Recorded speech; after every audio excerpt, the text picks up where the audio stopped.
그 다음에 우리 이제 12절로 14절 마가 요한의 다락방에 모인 사람들 한번 보십시다. 12절로 14절 읽겠습니다. 제자들이 감난문이라 하는 산으로부터 예루살렘에 돌아오니 이 산은 예루살렘에서 가까워 안식일에 가기 알맞은 길이라. 들어가서 요한은 다락에 올라가니 베드로, 요한, 야고보, 안드레와 빌립, 도마와 바돌로메, 마테와 및 알페오의 아들 야고보와 셀로진 시몬, 야고보의 아들 유다가 다 거기 있어 여자들과 예수의 모친 마리아와 예수의 아우들로 더불어 마음을 같이하여 저녁 기도에 힘쓰니라. 그 감람놀이라는 곳에 예수께서 밤을 새워 기도하면서 이마에 땀방울이 피가 되었던 그 자리입니다. 예수님이 성진할 때도 바로 감람산에서 올라가셨습니다. 예수님 재림하실 때는 지상 재림은 주님께서 그 뭇 성도들과 함께 감람산 위에 재림할 것입니다.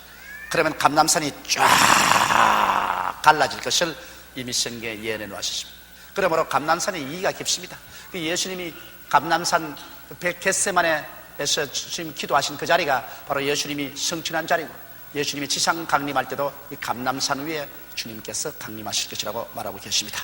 그래서 거기에서 이 예수 그리스도의 성취를 보고서 그들이 돌아오는데 감람산에서 예루살렘 시내까지는 별로 멀지 않습니다. 여기 보면 안식일에 갈 거리라 그렇게 말하시니까 이건 하루 만에 갈 수 있는 거리입니다. 안식이라는 것은 해질 때부터 다음 해질 때까지 시간을 안식이라고 합니다. 그 시간 내에 걸어갈 수 있는, 별로 멀지 않습니다. 저도 감람산에서 예수님이 그 기도한 자리에 가보았는데 거기에서 예루살렘 시내가 이렇게 내려다 보입니다. 그래서 그들이 그곳에서 왔는데 가룟 유다를 내놓고 난 다음에 다른 제자들이 다 모이고, 그리고 예수님의 모친도 거기에 있고, 그 다음 예수님의 아우들도 그 자리에 있었다. 참 그 희한하지. 예수님의 아우들이 제일 처음 예수님을 하나님의 아들로 믿지 않으셨습니다. 그런데도 불구하고 이복 동생들 아닙니까? 나중에 예수님이 죽었다가 부활 성취한 것을 보고 난 다음에 예수님 어머니 마리아도 성신 받겠다고 기다리고, 예수님의 친아우들도 와서 자기 육신은 형님인데 성신 받겠다고 기다리셨습니다.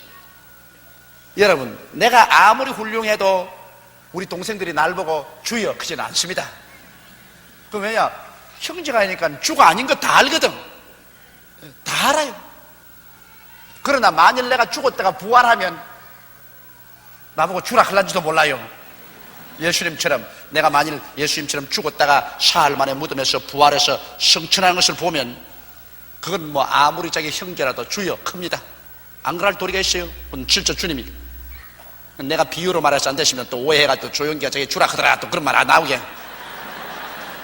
하도 오해하는 말이 많아서 비유도 잘 못 들겠어. 겁이 나가지고서. 나는 절대 주는 아니에요. 나는 하나님의 종이지. 그러나 예수 그리스도를 주라고 인정 안 했습니다. 예수님의 그 육신의 동생들이, 이복 동생들이. 그러나 예수께서 죽은 지 사흘 만에 부활하시고 그들 보는 앞에서 하늘로 성천에 올라가는 걸 보고 난 다음 이야말로 그들이 일대 정신적인 계획이 일어나셨습니다. 그래서 그 예수님을 낳은 어머니조차도 예수님을 주님이라고 부르고, 그 동생들도 다 예수님을 주로 불러준 것입니다. 그래서 그들이 다 그 다락방에 모십니다. 우리가 한국에서 말하면 다락이라 하면요, 지붕 밑에 조그만 데에 기어 들어갈 수 있는 다락으로 생각하는데 유대인의 다락은 그게 아니고 2층집입니다. 다락처럼 만들었으나 2층입니다. 그 성령 강림한 그 예루살렘의 그 다락방은 가면 꼭 교회당입니다. 그러나 그 2층에 있는 것을 다락이라고 합니다.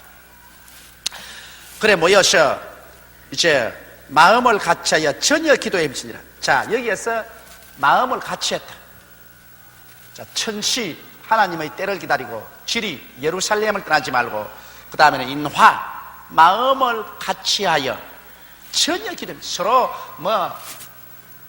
네가 잘났다 내가 잘났다 지그득지그득 하면 아무것도 안 돼. 이러므로 그들이 마음을 같이하여 전혀 기도에 힘을 썼다. 오순절 날은 50일이거든. 예수님이 6월절에 죽으신 그날로부터 계산해서 50일 날을 오순절이라고 합니다. 40일 동안 예수님께서 제자들을 다 끌어모아서 다시 북구시켰고, 그 다음 나머지 열흘 동안 제자들이 그 다락방에 모여가지고서 열심으로 한결같이 마음을 같이하여 기도를 드릴 수가 있었던 것입니다. 자, 그러면 이제 새 사도의 선택에 관해서 15절로 26절까지를 우리 읽어보십시다. 모인 무리의 수가 한 120명이나 되더라. 그때 베드로가 그 형제 가운데 일어서서 가로되 형제들아, 성령이 다윗의 입을 이타가사 예수 잡는 자들을 치료한 유다를 가리켜 미리 말씀하신 성경이 응하였으니 마땅하로다. 이 사람이 본래 우리 수 가운데 참여하여 이 직무의 한 부분을 맡았던 자라. 이 사람이 불의의 삭스로 밭을 사고 후에 몸이 곤두박질하여 배가 터져 창자가 다 흘러나온지라. 이 일이 예루살렘에 사는 모든 사람들에게 알게 되어 본 방언에 그 밭을 이르되 아겔다마라 하니 이는 피밭이라는 뜻이라. 시편에 기록하였으되 그의 그치로 황폐하게 하시며 거기 그 아는 자가 없게 하소서 하였고 또 일러시되 그 직분을 타인이 취하게 하소서 하였도다. 이러므로 요한의 세례로부터 우리 가운데 올리와 가신 날까지 주 예수께서 우리 가운데 출입하실 때 항상 우리와 함께 다니던 사람 중에 하나를 세워 우리로 더불어 예수의 부활하심을 증거할 사람이 되게 하여야 하리라 하거늘 저희가 두 사람을 천하니 하나는 바사바라고 하고 별명은 유스도라고 하는 요셉이요 하나는 마띠아라. 저희가 기도하여 가로되 무사람의 마음을 아시는 주여, 이 두 사람 중에 누가 주의 택하신 바 되어 봉사와 및 사도의 직무를 대신할 자로 보시옵소서. 유다는 이를 버리었고 제 곳으로 갔나이다 하고 제비 뽑아 마띠아를 얻으니 저가 11사도의 수에 가입하니라.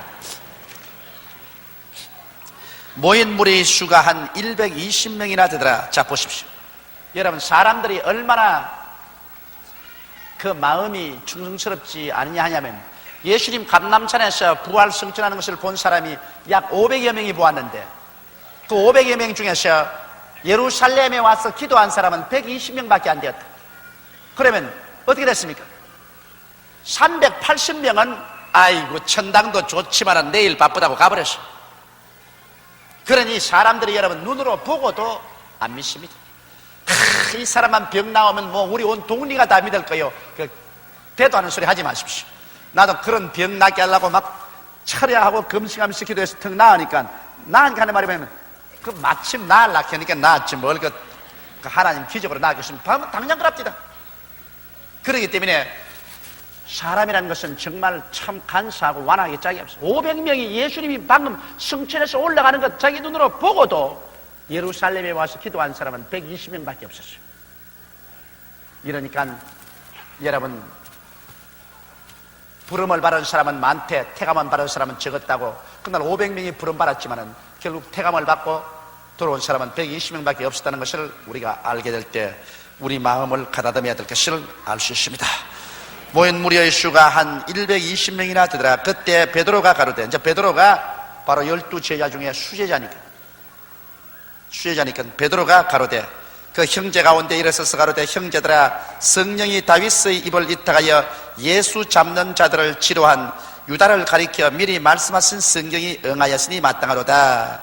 시편 109편 8절에 보면은 다윗이 이미 구약시대에 가룟 유다에 대해서 예언해 놓은 말씀입니다. 그것을 인용해서 이 베드로가 말한 것입니다.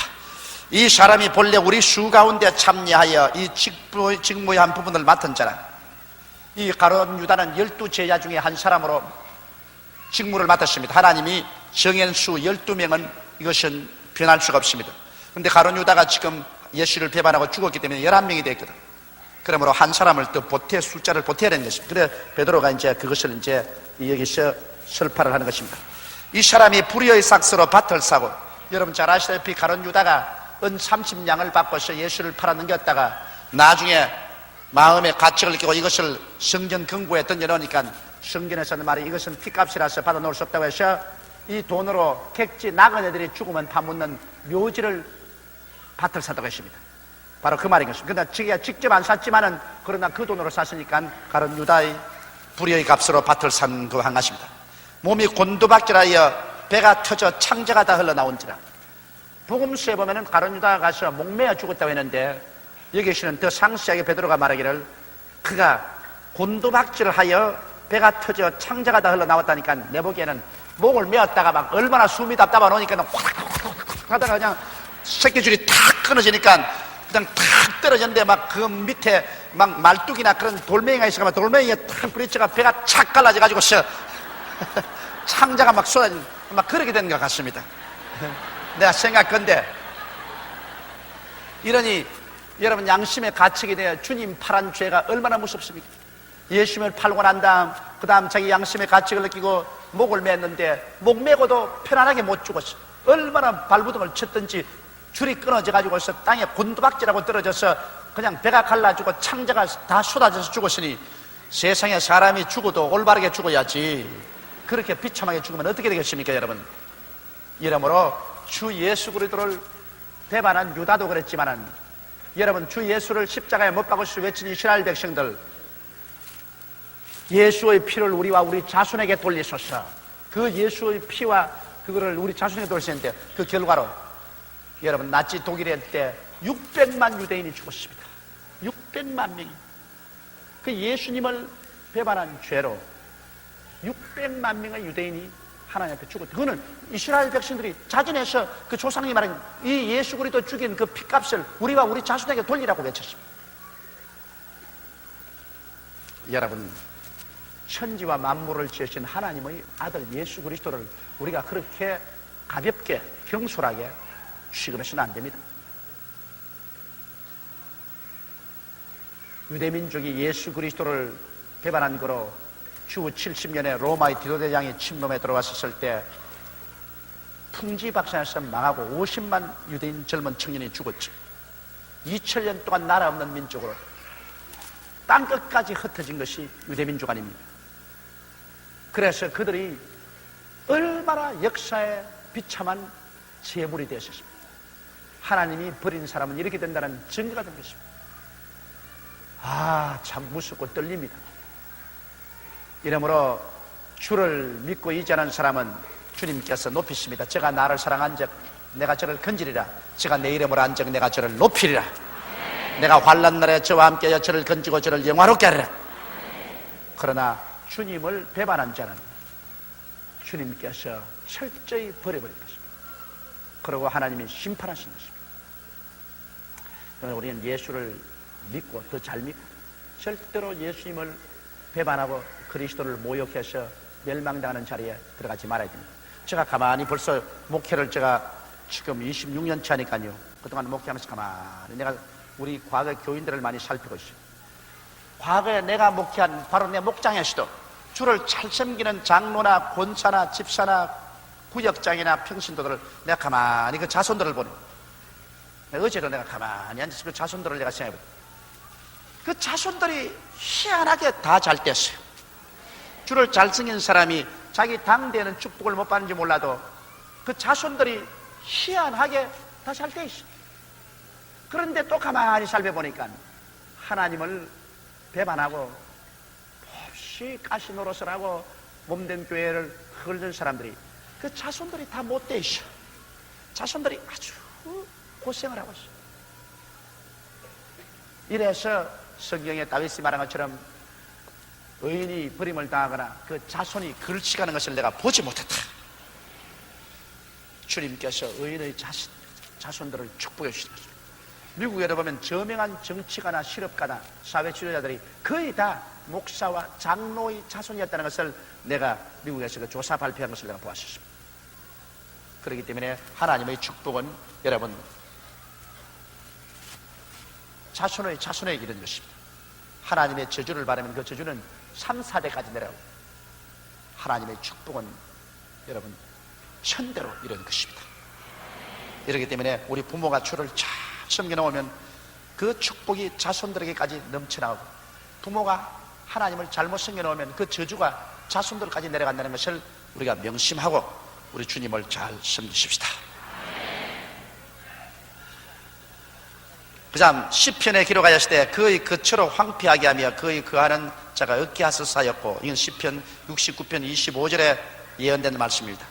그 가론 유다를 지칭해서 말하기를 그의 거처가 황폐하게 됩니다. 그게 뭐 거처가 황폐하게 되면 처자가 다 황폐하게 되죠.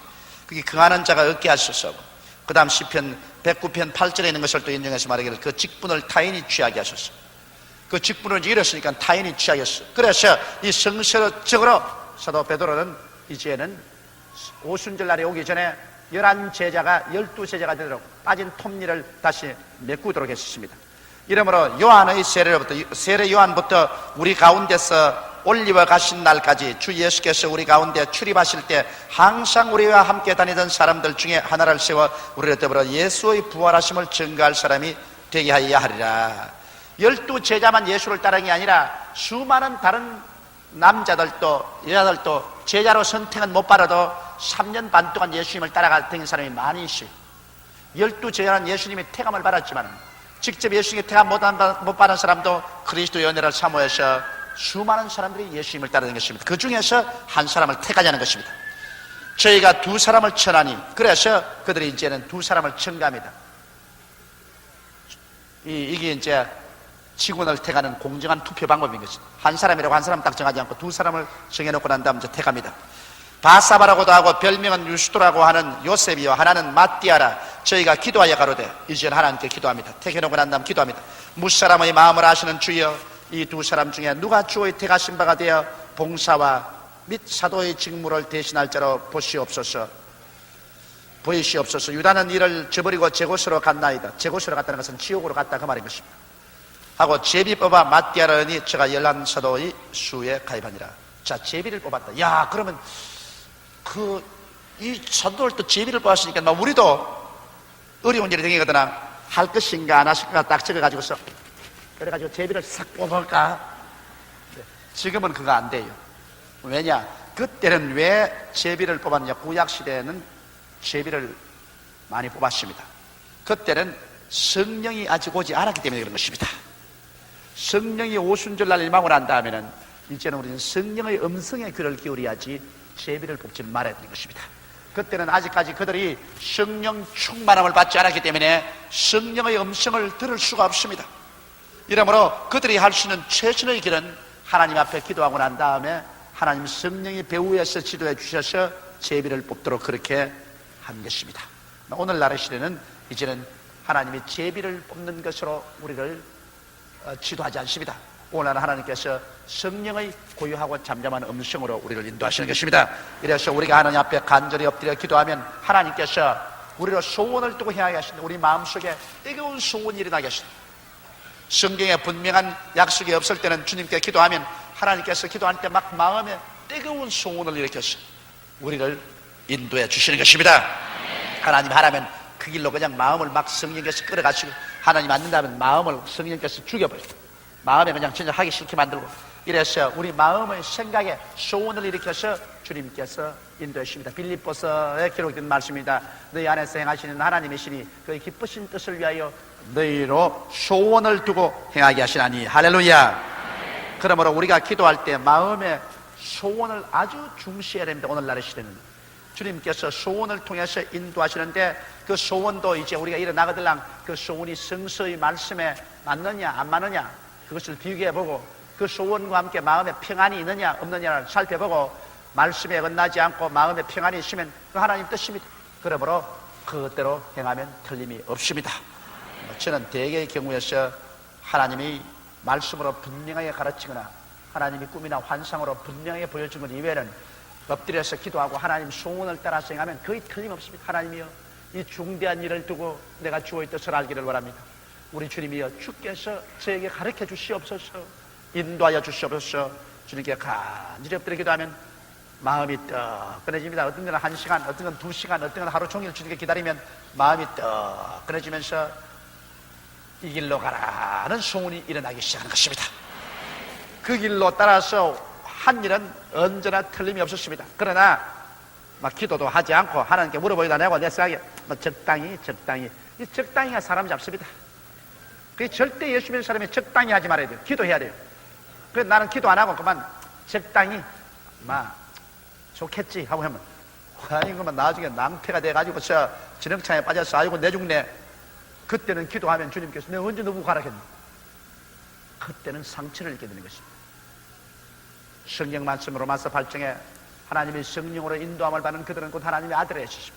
하나님의 아들이면 하나님께서 오늘날은 성령으로 인도하여 주시는 것입니다. 그러므로 오늘날에 와서는 제비 뽑으면 안 돼요. 성경에 보니 제비를 뽑았던데요. 이것은 그 당시에 아직까지 성령이 오순절 날이 오기 전에 제비를 뽑았지, 오순절 날이 온 이후로 성경 어느 것을 읽어봐도 제비 뽑은 적은 없습니다. 바울과 바나바가 선교사로 가기 전에 안디옥 교회에서 있을 때도 금식하며 하나님을 섬기며 기다렸지. 성령이 엄청이 들릴 때까지 기다렸지. 제비 뽑지 않았습니다. 성령이 오신 이후로는 제비를 뽑지 않습니다. 할렐루야. 자, 그래서 우리 사도행전 1장을 오늘 다 공부했습니다.